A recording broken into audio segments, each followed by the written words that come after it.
This is Don Mesibov with the Institute for Learning-Centered Education in partnership with the Potsdam Public Library and Carlisle Law Firm, who are making this autism initiative possible.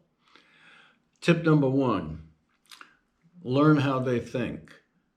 Too often, we want to think that the way we think and do things is average, or worse, we call it normal, and anybody who does things differently than us is out of sync. That's something that has to change. We can't take people with autism and try and shape them into the people that we want them to be. We need to identify their strengths and then build on those strengths to let them become the people they can be.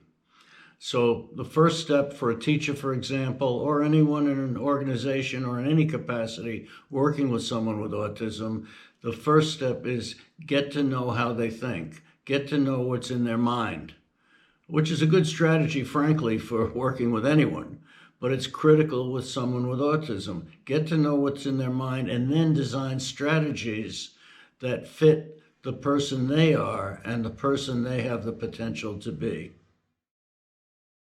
Tip number two, physical contact. Recognize that for some people on the spectrum, not everyone, but for many on the spectrum, physical contact with someone is fearful. It's frightening.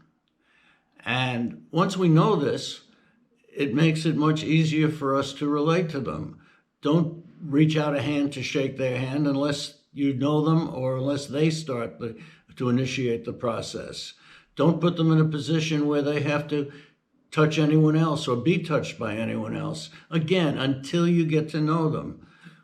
In autism circles, they like to say, to know one person with autism is to know one person with autism. So when I say to you that many of them fear physical contact, that doesn't mean that they all do, but it does mean that a significant number of people with autism fear physical contact. So until you get to know them, don't put them in a position where you're insisting on or putting them in a position where they have to have physical contact. Tip number three, strong aromas and loud noises.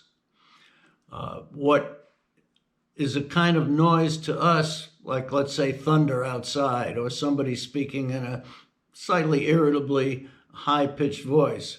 What might be annoying to us can be horrendous for someone with autism.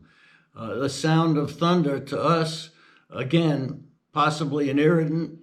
Some of us may even enjoy it, but to somebody with autism, that can sound like somebody screaming in their ear.